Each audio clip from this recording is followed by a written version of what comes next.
Continuação do livro Deixe-me Partir. Quando é hora de levar o enlutado ao médico ou psicólogo, a melhor saída para enfrentar o luto é falar sobre ele. Ao acompanhar o desencarne de alguém muito próximo, passamos a refletir sobre os relacionamentos e a forma como estamos levando a nossa vida. Embora este processo seja natural, a dor e a tristeza podem se estender por um tempo muito prolongado, desafiando os profissionais da área da saúde a encontrar soluções para o seu enfrentamento. O luto que se prolonga, chamado patológico, não é diferente do luto dito normal. A diferença está nas reações, que o primeiro são mais intensas e no tempo que perdura. A maior intensidade ocorre na hora em que se perde o ente querido. Esse sentimento, porém, vai decrescendo, mesmo que muitos não acreditem, até tornar-se progressivamente uma lembrança. É normal que a tristeza ante a perda persiste após semanas ou alguns meses, mas se os anos se passam e a pessoa continua presa àquela situação, remoendo e chorando pela pessoa que partiu, há fortes indícios de que o luto não foi elaborado. Mortes trágicas, inesperadas, violentas, principalmente envolvendo crianças e adolescentes, podem ser os motivadores desse tipo de luto. Se após a morte o enlutado persistir no processo de luto por mais de 6 meses a 1 ano, é provável que seja hora de buscar ajuda profissional. Os principais sinais e sintomas de que ele possa estar com problemas são alucinações e memórias espontâneas relacionadas à pessoa que ele perdeu, fortes períodos de emoção relacionados com a pessoa falecida, anseios ou fortes desejos de que a pessoa falecida esteja presente, sentimentos de intensa solidão e vazio, afastamento ou evitação de pessoas ou lugares que recordem o falecido, distúrbios do sono, perda de interesse pelas atividades profissionais, sociais e cotidianas. Esses são sintomas de um processo que impede que a pessoa retorne às suas atividades cotidianas, dando início ao que se chama de luto patológico. Para esses casos, apesar das resistências, os familiares deverão encaminhar o enlutado a profissionais especialistas como psicólogos ou psiquiatras. De acordo com os especialistas, esse tipo de luto patológico pode ser dividido em 3 tipos. Primeiro, luto crônico, ou seja, aquele que tem duração excessiva e nunca chega a um término satisfatório. Segundo, luto retardado ou ausente, em que apesar de uma reação normal à perda, o indivíduo não exibe condições suficientes para superá-lo. Terceiro, luto severo, no qual há uma intensificação do sentimento.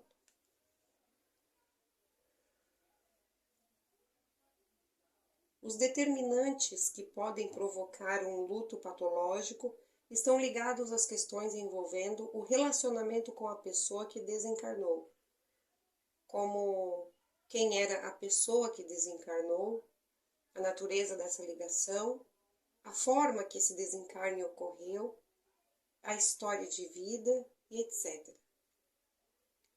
Esse sentimento também pode estar ligado à personalidade de quem sofre com o luto. Uma das possíveis causas dessa patologia é o chamado adiantamento ou negação do sentimento.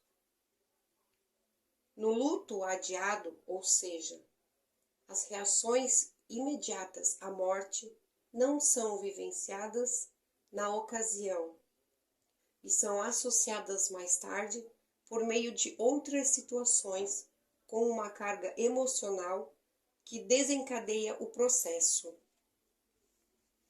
No luto negado, o enlutado não dá vazão ao processo, bloqueando-o e agindo como se nada tivesse acontecido, negando todos os sinais de sofrimento e dor.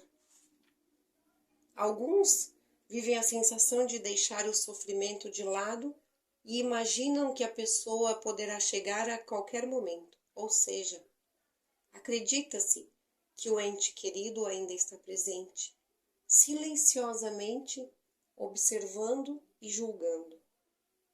O luto patológico deve ser tratado pelo psicólogo e às vezes é necessário também o acompanhamento psiquiátrico, pois devido à gravidade do transtorno, o uso de medicamentos geralmente é necessário. Procurar um grupo de ajuda para compartilhar com pessoas que vivem momento semelhante e principalmente buscar canalizar-se para o trabalho voluntário, normalmente voltado a outros, normalmente contribuem para sua melhora. A cura se dá após o reconhecimento e a aceitação da morte ocorrida e com a retomada do controle de suas emoções. Lembrar sempre que o enlutado deve ser alguém em luta. Que o teu trabalho seja perfeito, para que mesmo depois da tua morte ele permaneça. Leonardo da Vinci. Transformando perdas em ganhos. Onde está, ó morte, a tua vitória? Onde está o teu aguilhão? Paulo, 1 Coríntios 15, 55, 57. Para sobreviver após o desencarne de um ente querido, é preciso levar muito a sério essa fase, transformar perdas em ganhos. Nós, seres humanos, frequentemente conseguimos transformar desvantagens em vantagens, mas dificilmente encontraremos pessoas dispostas a ter uma visão mais tranquila com relação à morte e, mais ainda, que se possa ter um ganho. Encarar a dor da depressão também pode envolver lidar com os sentimentos de posse e egoísmo. Em geral, insistimos em querer que a pessoa querida fique perto de nós, pois ilusoriamente pensamos que assim o amor não desaparece. Sabe-se, porém, que tanto o amor quanto o ser amado não desaparecem com o desencarne. A elaboração do luto ajuda-nos a sobreviver melhor.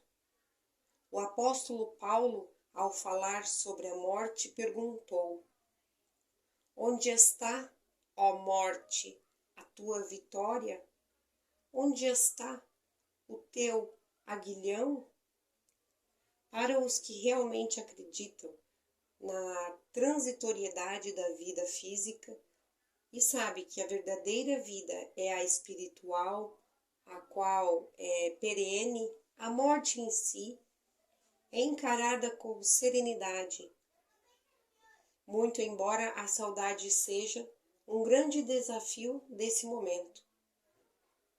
Para quem crê, a certeza de que a vida prossegue e o ser amado vive, agora junto à família espiritual, e de que após o término da nossa jornada nos reencontraremos, é um grande consolo.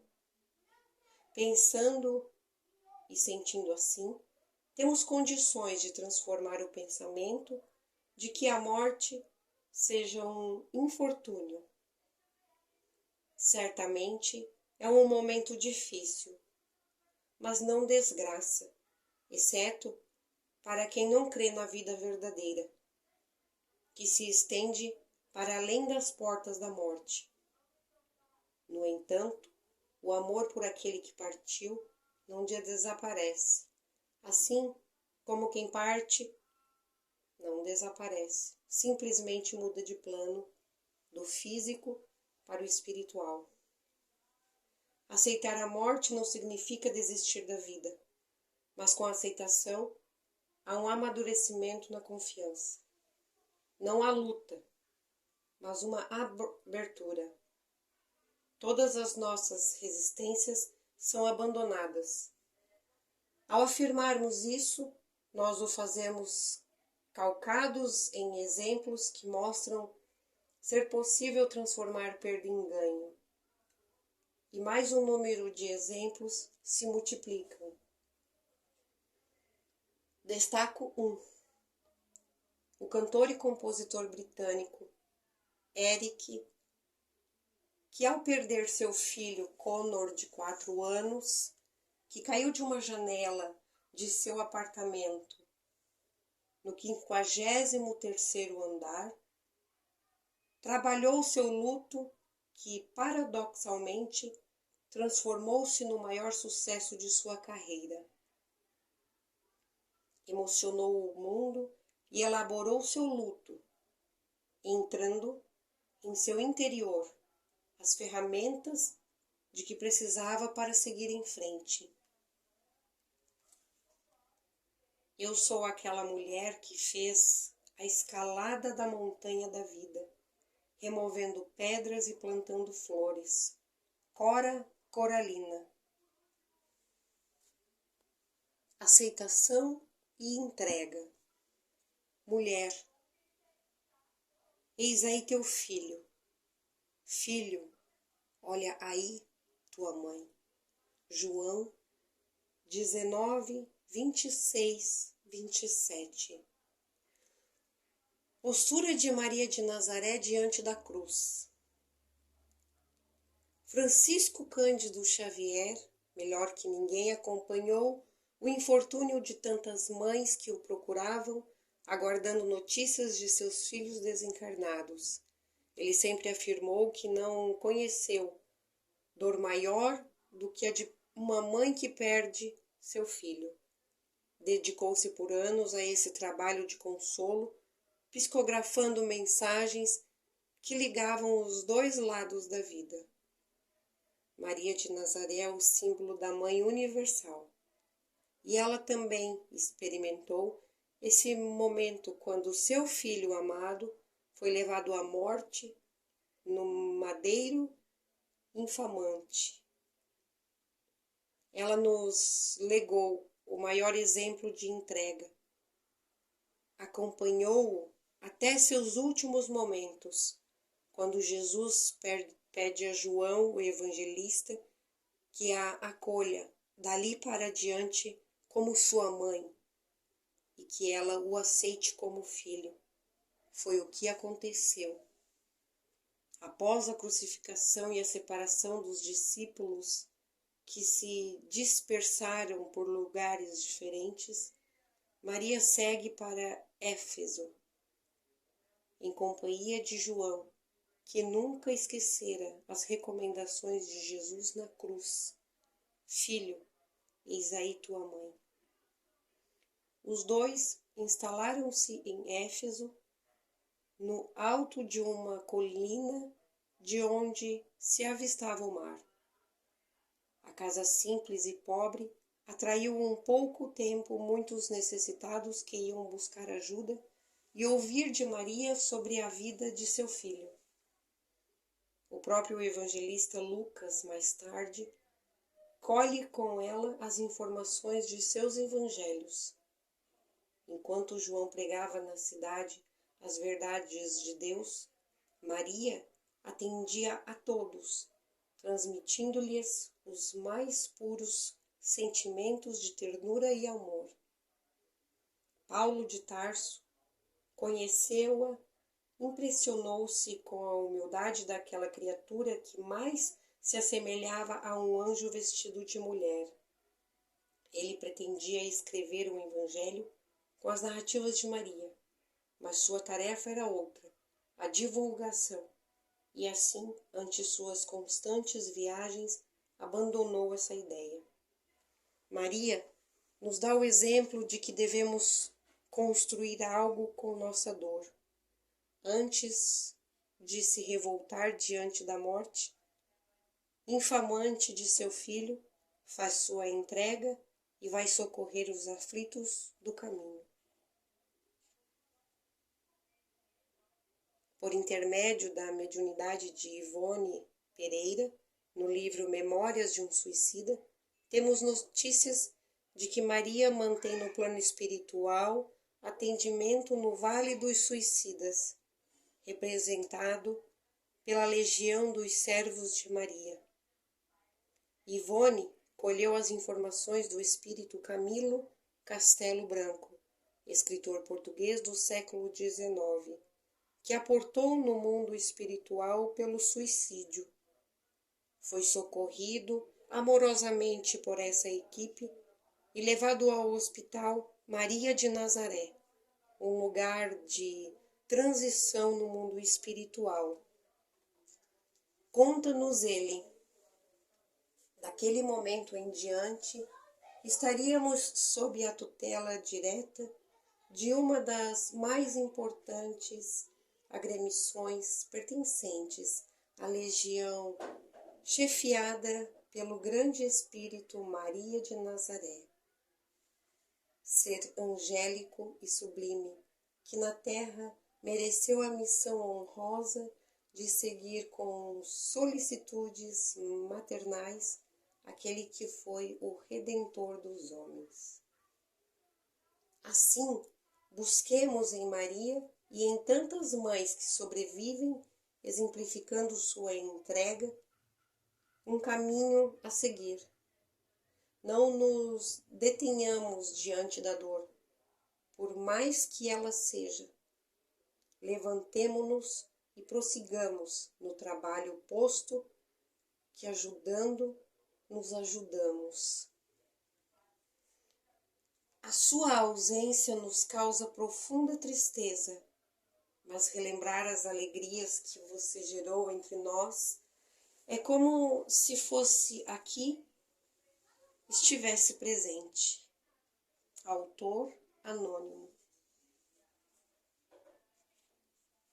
Por que as pessoas estranham se você está bem após o desencarne de seu ente querido?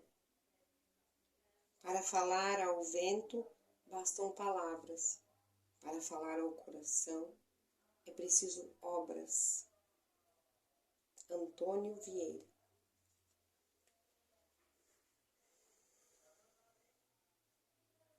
Se por um lado temos de vencer, mesmo as duras penas, as fases do luto às vezes ainda, deparamos com a dificuldade de nos relacionar com as pessoas que se incomodam com a nossa postura de tocar nossa vida sem nossos queridos.